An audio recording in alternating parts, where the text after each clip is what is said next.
I'm a big believer in go with the flow, especially when you're traveling. Sometimes I'm forced to practice what I preach. I was happy in the morning, it was sunny outside, I was on a train, I was traveling. I love trains, I love where they take me, and this train, the Algoma Country Railway, took me from Sault Ste. Marie deep into the heart of Northern Ontario's timber country, Algoma. The scenery was lovely, I wasn't complaining, but my mood collapsed when I discovered that after about 20 minutes I had lost 3G connection, and it wasn't coming back. There was no Wi-Fi, there was no internet on the train. I was completely disconnected. I panicked. I didn't get it. I've traveled to far more remote corners of the globe than Algoma, and I've always managed to stay connected to my readers somehow. My biggest concern was not that I was merely disconnected, but for how long. I had no idea how long this train was going to go for, where I was going to end up, or when I would get back online again. I was traveling with uncertainty. I was deep in the unknown, which is really the fundamental position of all travelers. My train stopped at the Agawa Canyon, which is not something I expected to see in Northern Ontario, a huge granite canyon. But then the train left, and I was left alone in this very beautiful but very quiet spot. I sat on a bench in a ramshackle station, waiting for my next train.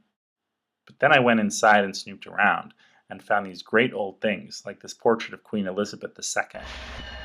My train finally did come, an hour after the fact, and this part of the journey on the Algoma Country Railway is interesting, in that there are no predetermined stops. The train just comes and goes and slows down and picks up whoever needs it, and most of the people who use the train are campers and fishermen. Most of these guys I met were from Michigan, and when we finally did get to our stop, we all chipped in unloading weeks and weeks of supplies for these fishermen who were going to some pretty remote outposts. A day without internet had reduced me to a traveler in despair, and the speedboat couldn't carry me fast enough to the lodge, where I was told there was strong Wi-Fi available. They were right. The internet worked in this log-sided lodge in the north, and there was even a dog, Nikita, to make everything better. I sent a flurry of messages, pictures, apologizing for my absence, and then I went absent again. I went out looking for bears.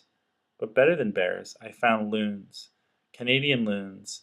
I love these birds, and I found this pair with 2 chicks, which I'd never seen before.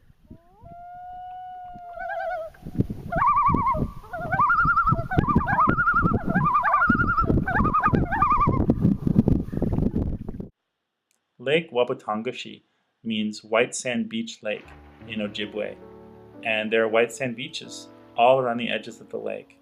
Like so many Ontario lakes, it's the perfect place to swim, and I did that at 6 in the morning by myself. It was totally tranquil. Lake Wabatongashi also marks the end of the Atlantic watershed and the beginning of the Arctic watershed. This is the northernmost lake that flows into the Atlantic.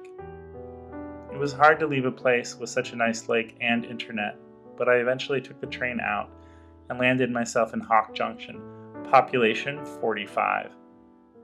There's no 3G or Wi-Fi in Junction either.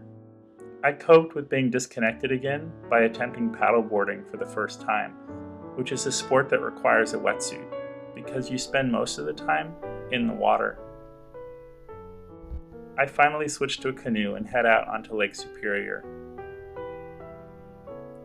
The warmth of the land and the coolness of the water creates this fog that you can actually see streaming in like a ghost into the landscape. The same pattern is evident in the sand beneath the very, very clear waves. Going with the flow of Lake Superior landed me on this island. And there was no internet, and that was okay.